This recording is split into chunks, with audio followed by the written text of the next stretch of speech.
Welcome to Coffee Break, 5 minutes with God, 5 minutes in the Word of God, 5 minutes designed to taste and see that the Lord is good. My name is Michael Moret. Reading today, Proverbs 26, verse 17, where God says, "He that passeth by and meddleth with strife belongeth not to him, is like one that taketh a dog by the ears." In other words, God is instructing us to mind our own business. Mind your own business. Stay out of other people's quarrels because you don't know what's going on, and you probably don't even know why they are quarreling. Just keep to yourself. Don't interject your 2 cents worth. Some people just can't keep their jaws from moving. They've got to butt into everything. They always got to give their opinion, even when they're not being talked to. Those kind of people are not much fun to be around, in case you haven't noticed. So God says, don't interject your 2 cents worth. You get involved in somebody else's quarrel, God says it's like grabbing a dog by the ears. Who says God doesn't have a sense of humor? He says it's like grabbing a dog by the ears, because if you grab a dog by the ears, then you've done a foolish thing.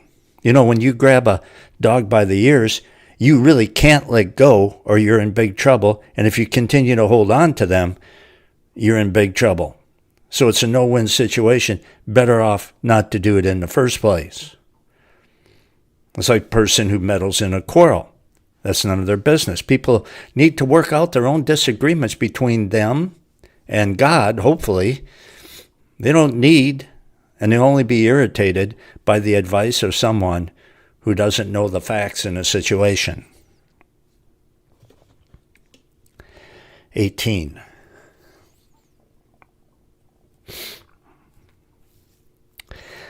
As a madman who casteth firebrands, arrows, and death, so is the man that deceiveth his neighbor and saith, Am not I in sport? In other words, God says when someone does or says something mean, and then they say that they were only joking, that's not in good taste. A joke played on someone is not funny unless the one who had the joke played on them laughs. If they don't think it's funny, that's not funny, and it's in bad taste. If you kid someone, they don't laugh because you have struck a nerve in them. That's bad humor. That's not funny. 20.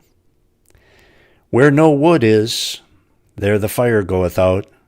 So where there is no talebearer, the strife ceaseth. Gossip or talebearer, that's what that means. Gossip is a terrible thing. It's a terrible sin. And even a lot of Christians commit this sin. Before you put somebody else down for their sin, then you better look at yourself and make sure that you are not a gossiper, because that is a sin also. Gossip is evil speculation upon evil speculation. And you and I don't need anybody talking about us behind our back, because why we do this or why we do that, or why this or that has happened to us. We don't need anybody talking behind our back, gossiping as to why this or that happened to us, or why, we're doing this or that. The reality is, gossiping exposes the one who gossips as someone whose walk with the Lord is pathetic or non-existent. If your walk with the Lord is what it should be, you would be content. You wouldn't have to get your kicks by talking about somebody else behind their back. It really is something that exposes the person who does the gossiping. And if you have a half a brain and half a brain's worth of a discernment, you'll recognize that and not pay attention to gossips, but hopefully even rebuke them, put them in their place. Thanks for studying with me here on Coffee Break, 5 minutes with God. I will see you next time. Until then, so long, everyone.